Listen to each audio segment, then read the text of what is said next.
Selamat datang kembali di pembahasan mendalam kita. Hari ini kita akan fokus ke bab 12 dari The Personal MBA. Judulnya tentang meningkatkan sistem. Ya, Sumber kita seperti biasa kutipan-kutipan kunci dari bab tersebut. Misi kita kali ini, ya, membedah cara kerja sistem baik di bisnis maupun kehidupan kita sehari-hari. Dan gimana cara bikin sistem itu lebih efektif. Mari kita mulai. ini topik yang menurut saya krusial banget ya. Karena sistem itu ada di mana-mana di sekitar kita kan. Memahaminya itu bukan cuma soal efisiensi kerja aja, tapi juga bisa ngurangin frustrasi loh. Memang sih, sistem itu kadang kelihatan rumit. Tapi, inti dari pembahasan kita ini adalah gimana caranya menyederhanakan kerumitan itu, supaya bisa ada perbaikan nyata. Yang menarik itu, idenya bisa diterapkan di mana aja. Mulai dari rutinitas pagi Anda, sampai ke strategi bisnis yang besar. Itu dinamis, bukan sesuatu yang statis, diem aja. Konsep kunci pertama yang dibahas itu lingkaran umpan balik atau feedback loops. Ada dua jenis utama nih yang perlu Anda perhatikan. Pertama, balancing loops. Ini yang jaga kestabilan, kayak termostat gitulah. Iya, menyeimbangkan. Nah, yang kedua, reinforcing loops. Ini yang efeknya bisa membesar terus, entah itu positif, kayak bunga berbunga, atau negatif, ya kayak perang harga itu. Mengabaikan ini, wah kayak nyetir tapi nggak lihat dashboard sama sekali.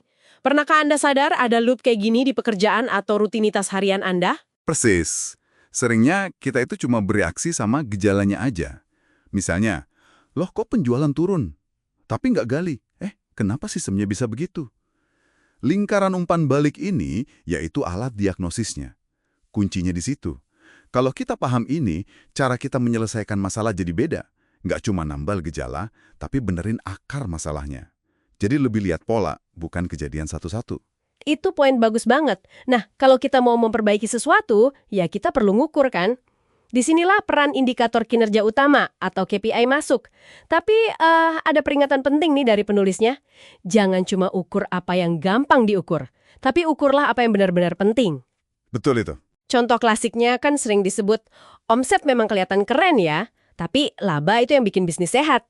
Ada kutipan bagus, profit is sanity, turnover is vanity. Ya. Atau contoh lain, ngukur produktivitas programmer dari berapa baris kode yang dia tulis. Itu bisa sangat menyesatkan. Jadi pertanyaannya untuk Anda, KPI sebenarnya apa sih yang paling krusial buat tujuan Anda sekarang? Penekanannya di sini. KPI yang bagus itu harus bisa langsung ngasih info buat keputusan perbaikan, bukan cuma angka pajangan. Ini penting juga buat mengatasi yang namanya keterbatasan cakupan kognitif. Gampangnya, otak kita kan ada batasnya ya buat proses informasi. Kalau kebanyakan metrik, malah bingung sendiri. Tenggelam kita. Jadi, ya pilih aja beberapa yang paling vital, yang benar-benar nunjukin arah kita kemana. Milih metrik yang tepat itu penting ya. Tapi nih, sekalipun sistemnya udah terukur dengan baik, sumber kita ini ngingetin satu kenyataan lagi. Mungkin agak kurang nyaman didengar, terutama di sistem yang kompleks. Kegagalan itu bukan jika, tapi kapan akan terjadi. Wow. Ini membawa kita ke konsep kecelakaan normal atau normal accidents. Tragedi Challenger itu contoh nyata. Di sistem yang begitu rumit, komponennya saling terkait erat, kecelakaan itu jadi hampir nggak bisa dihindari, walaupun udah banyak upaya pencegahan. Tapi ini bukan berarti kita pasrah aja loh ya. Ini lebih ke mengubah fokus. Tujuannya bukan lagi mencegah semua kegagalan. Itu kayaknya mustahil di dunia yang kompleks ini. Tujuannya adalah membangun ketahanan atau resilience. Analogi di buku ini bagus banget. Jadilah seperti kura-kura, bukan harimau. Oh, menarik itu. Gimana maksudnya? Kura-kura kan mungkin lambat ya, tapi cangkangnya itu bikin dia tahan banting luar biasa.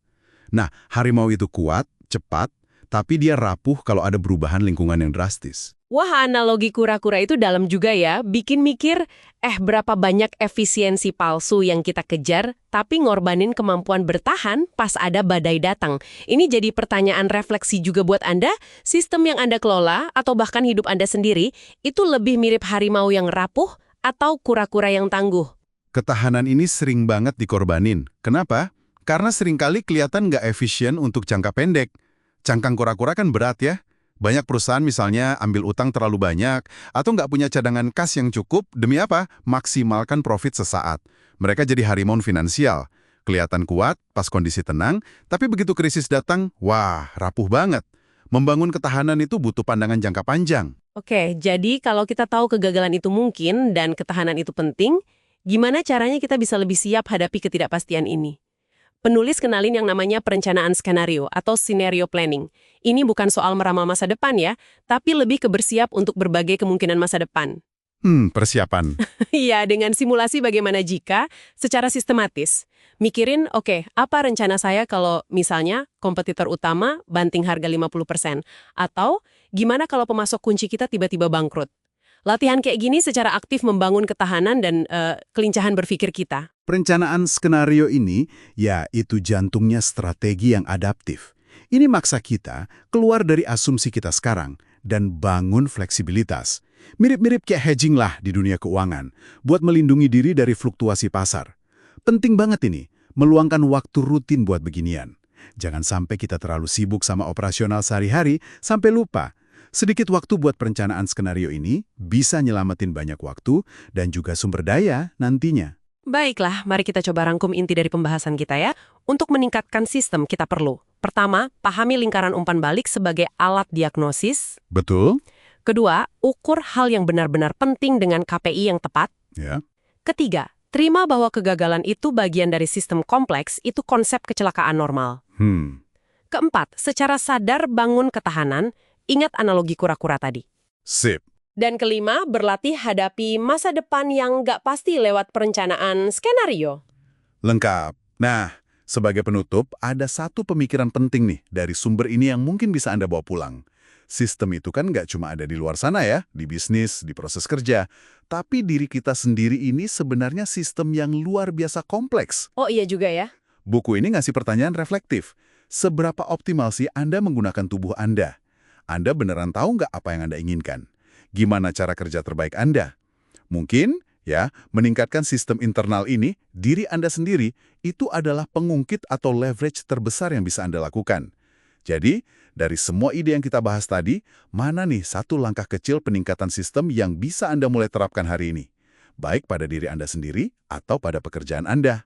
Pertanyaan yang bagus untuk direnungkan. Terima kasih sudah menyimak pembahasan mendalam kita kali ini. Semoga ada manfaatnya ya.